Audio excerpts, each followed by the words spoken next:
Once upon a time, in a small village nestled between mountains, a group of friends gathered for an evening of food and conversation. They were guests in the home of a well-known Zen master who, though revered for his wisdom, lived a simple life. The master's serene nature and deep understanding of life often brought people to his door, seeking peace and guidance. This evening, they sat together on the 7th story of an old building, enjoying the meal, when suddenly the earth beneath them began to tremble. A violent earthquake shook the entire village. The walls swayed, the windows rattled, and the ceiling groaned under the pressure. Fear quickly seized the hearts of the people in the room. Panic spread like wildfire. Plates clattered, chairs overturned, and in an instant, the once calm and peaceful atmosphere descended into chaos. Everyone leaped from their seats, racing toward the stairs in desperate attempts to escape. Life, as they knew it, was in danger. The 7th floor of the building was far from safe. Among the chaos, the host, a man of high standing, suddenly stopped, his mind catching up to his body in the midst of his dash to safety. A question burned in his mind.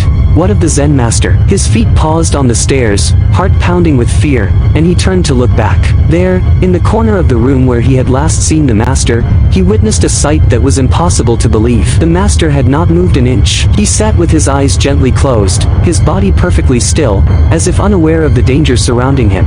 His face bore no trace of anxiety, no hint of fear. It was as if the earth had not quaked at all. The host, his body trembling with fear, felt a wave of guilt wash over him.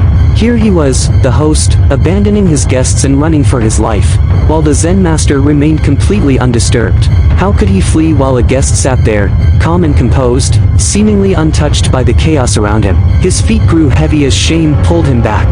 Though his heart raced, the host turned from the stairs and, against every instinct, walked back to the room. By the time he returned, the other guests, 20 in total, had already rushed down the stairs to safety. The room was empty, save for the Zen master, who continued to sit, unbothered, his breath steady and his posture calm. Though terrified, the host, out of respect, chose to sit by the master's side. He lowered himself into the chair, his hands shaking, his mind overwhelmed with the terror of what had just occurred. The earth continued to tremble, though the intensity gradually faded. The earthquake came and went. Moments passed in stillness. As the tremors subsided, the Zen master slowly opened his eyes. With no sign of alarm, he picked up the conversation precisely where he had left off before the quake had interrupted them. It was as if nothing had happened at all. He resumed speaking with such natural grace that, for a brief moment, the host was almost convinced that the earthquake had been a mere illusion.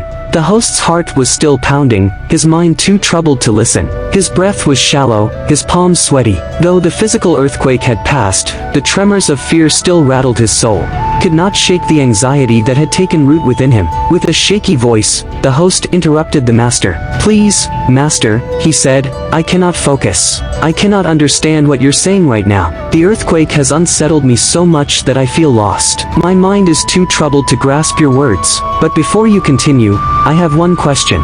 Zen master paused, his calm gaze resting on the host. "I must know," the host continued, "why did you not move? The rest of us fled for our lives. I was already halfway down the stairs when I remembered you, sitting here so peacefully, without a trace of fear. Felt ashamed to leave you behind. I returned and sat by your side, but I cannot understand how you remained so undisturbed. We all tried to escape. What happened to you? What do you say about the earthquake?" The Zen master, his face serene, looked at the host and smiled softly. "I did escape," he said gently, "but my escape was inward, not outward." The host looked at him, confused. "While you all ran toward the stairs, trying to flee the building," the master explained, "I escaped to a place within myself where no earthquake can ever reach. Your escape was futile because, no matter where you went, the earthquake was still there. You could reach the 6th or even the 5th floor, but the tremors would still follow. The earthquake was in the world around you, not just in the room. Your fear made you run, but there is nowhere to run from the world." He paused, watching the host's expression soften as understanding began to dawn.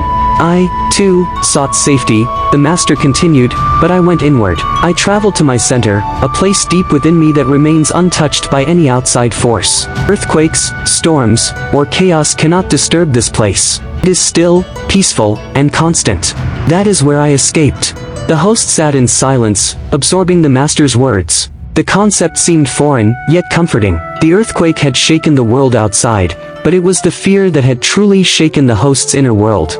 The Zen master, in contrast, had remained calm because he had sought refuge in a place that no earthquake could ever disturb. In life, the master concluded, whenever you face fear, do not run outward. Instead, look inward. Within you is a center of calm, a place untouched by the storms of the world. That is the only place where you can truly find peace, no matter what is happening around you.